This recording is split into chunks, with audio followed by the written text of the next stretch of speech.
so if you guys do not know where I am, I'm currently in the middle of my hallway, which is right here. The sink's right there, and to the left is my bathroom. This hallway's not that big. My house is really small. Anyway, as part 4, is it episode 4? 4 or 5 of the countdown to end of school, I decided to show you guys my textbooks. Now, I'm only going to show you the textbooks that I was assigned, as in I was given to in the beginning of the school year. My mom's gone. I don't know if you guys can hear that though. Continuing on, just the textbooks that I was assigned, because I don't want this video to get too long, and I have 4 textbooks in total. One is history, math, science, and English. I think those are the 4 academic classes that I take, yeah. And in high school, I won't be taking history till 10th grade, because the school that I will be going to doesn't do that. I'll be showing you guys, which was on top, is my history book. And this is the California edition, Creating America, McDougall-Littell, beginning through World War I. And it has some famous people over here. I can tell that this is Abraham Lincoln. This is probably Sacagawea, George Washington, Andrew Jackson, something Jackson, but I don't know. I am not a very good history student. I suck at history. Like, I cannot do history sometimes. Like, it's so hard for me because I don't really see the point in learning history, but the whole point why we learn history is because we don't want to repeat history and make the same mistakes that our founding fathers did. So I guess it is sort of important. But as I said in like 2 minutes ago or something, that's my phone. Again. As I said before, like, I'm not going to be taking history in 9th grade. And I don't know what normally you guys take in history for 9th grade. Like, and if you guys are in 9th grade or will be going into the 9th grade and you guys know which history class you'll be taking, please leave it down in the comments, because I won't be taking a history class in the 9th grade. So this is what it looks like. I think it's it's the 3rd thickest book that they've assigned, and I have had to carry this around because our history teacher wanted us to carry our textbooks around, because all the classroom textbooks were getting like destroyed. Okay, I'm gonna check my phone. Now, 8th grade, I took geometry math. I couldn't finish the story. And this is the Prentice Hall Mathematics book. This book is like, there's like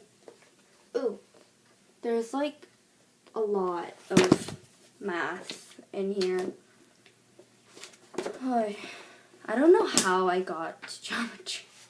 I do know that a lot of my friends are still in algebra. Some of my friends are retaking algebra. No, pre-algebra. Some 8th graders are in pre-algebra. Some 8th graders are in algebra.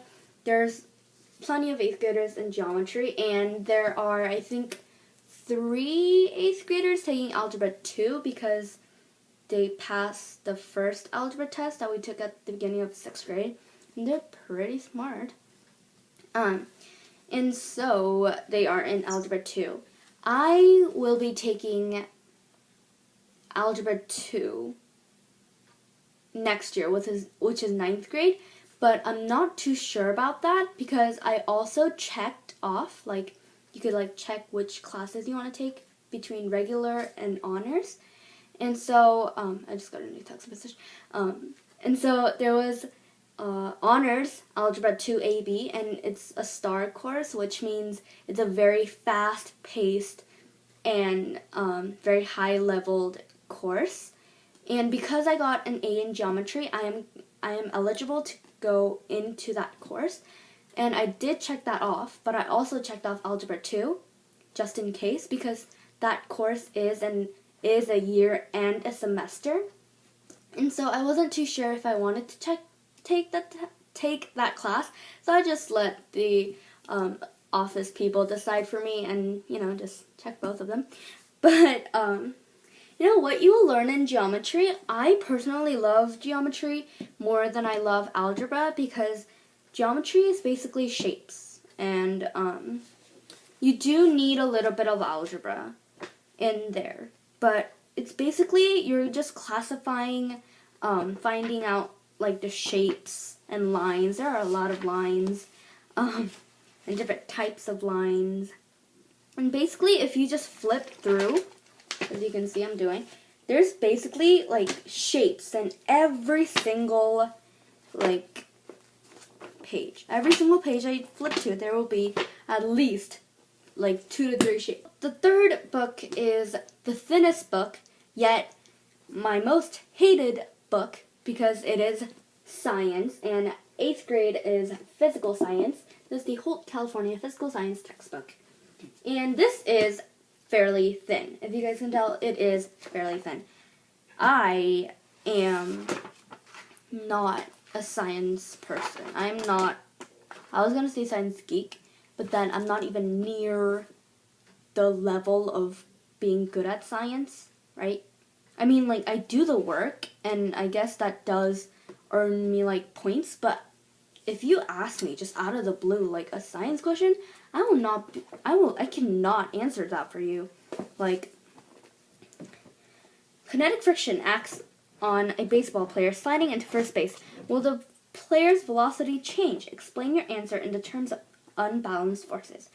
Now, first of all, I cannot get scientific formulas into my head. I don't know why.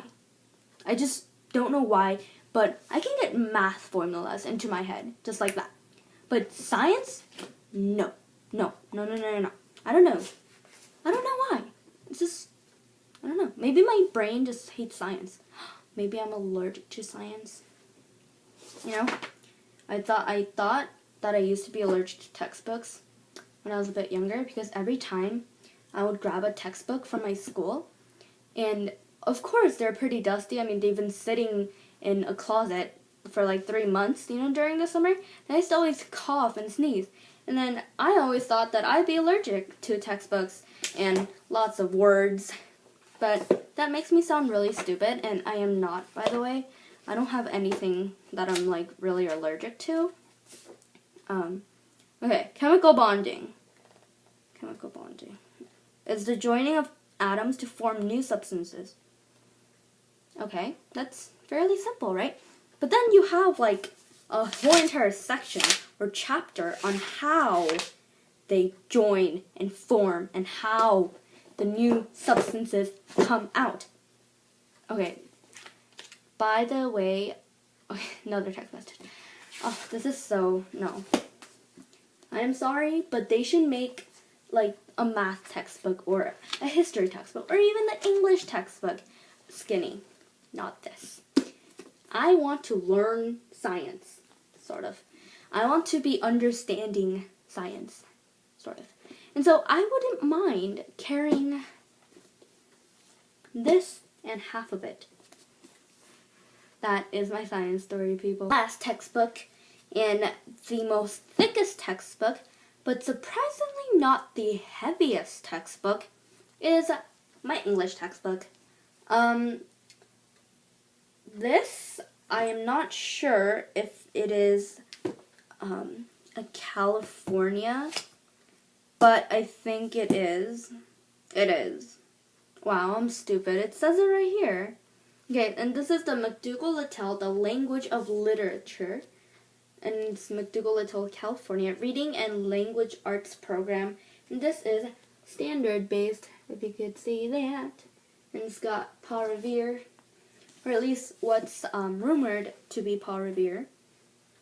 Because, there's a story in here about Paul Revere, I believe. And this is in perfect condition. I have never,